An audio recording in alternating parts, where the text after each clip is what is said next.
Republican National Chairman Reince Priebus joins me now. Welcome, Mr. Chairman. Thank you very much for being with us. Hi, Andrea. Well, I wanted to talk about immigration. You know the demographics as well as anyone. Is it important for the party to take some kind of action, to vote something on immigration? I know the House voted, to have something come out of Congress for this midterm election? Well, I mean, there's no question about it. I mean, one thing I do agree with Senator Schumer about is that illegal immigration hurts the American worker.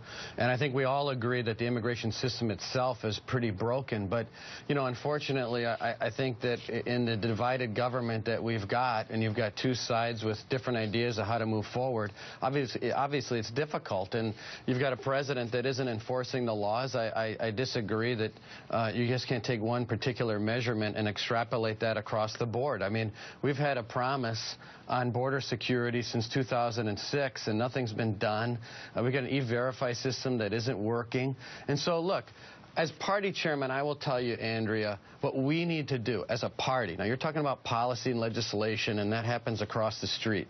But as a party, one of the things that we're focusing in on is that we need to be in communities on a year-round basis, in Hispanic communities, African-American communities, Asian communities on a year-round basis. And so what's happened at the national party, for us, for me, our own criticism here, is that we have become a party that shows up about once every 4 years, 5 months before the election.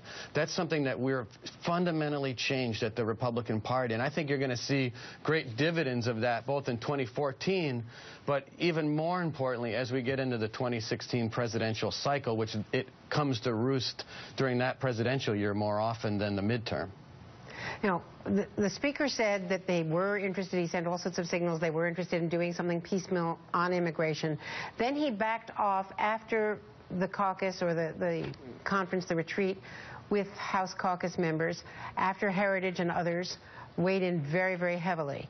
So was he forced to back down, or is this a head feint and he's trying to reassure the base, perhaps get past the filing deadlines for his caucus members so that they don't get Tea Party challenges, and then revisit this with the White House later on?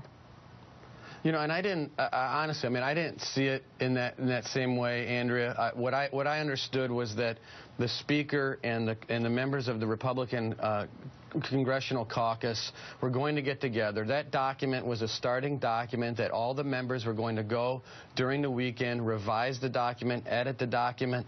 You know, look, I know it's a topic of conversation that still exists today. I know that members are still talking about immigration. Rand Paul was just in Texas over the weekend and a few days ago talking about immigration reform. This isn't going away. It's just that at the current with the current state of affairs politically, obviously that we're at a bit of an impasse. But it doesn't mean the conversation of immigration reform is dead. It just means that at this very moment in time, no one's going to be ramming through pieces of major legislation right now. So I think that's what it means. But as a party, obviously we're focused in on the political side of the equation, which is the 2014 midterms, which look very good for the Republican Party, and then growing our party and continuing to grow into the presidential year, which is an ongoing process for us.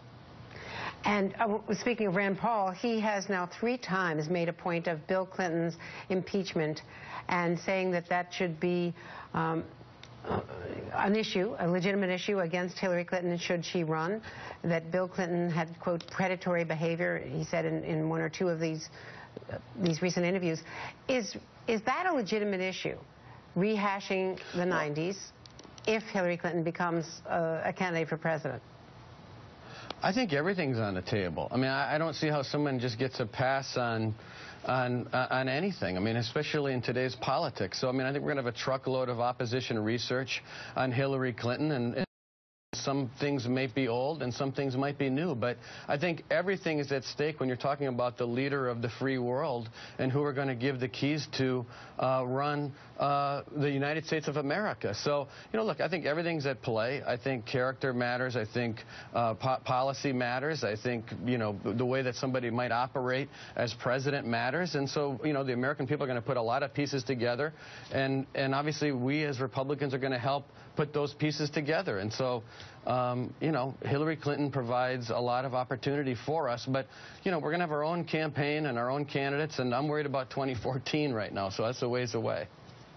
And even though it's a ways away, we've had the Washington Free Beacon, which is a conservative website, posting some excerpts from Diane Blair, a Hillary Clinton confidant's diary and other of her documents. They've been public for 4 or 5 years at the University of Arkansas, but they're just coming out now. Do you know, to your knowledge, did anyone in the Republican Party or Republican organizations that you're aware of, are they at all responsible for the timing of this, or for the opposition researching, going through Diane Blair's documents and posting them now? Well, first of all, I don't. The answer to you is absolutely nothing that I know of, for sure. But you know, but I think it's important. I mean, it illustrates that Hillary Clinton was for a single payer for a long time. So, look, I didn't read them. I will read them. I know the gist of it. I've read the articles. But obviously, I think, like I said earlier, Hillary Clinton will present many opposition research opportunities for us to set the record straight on what she believes and what her history is on a lot of topics. Reince Priebus, thank you very much. Thanks for being with us today. Thank you, Andrea.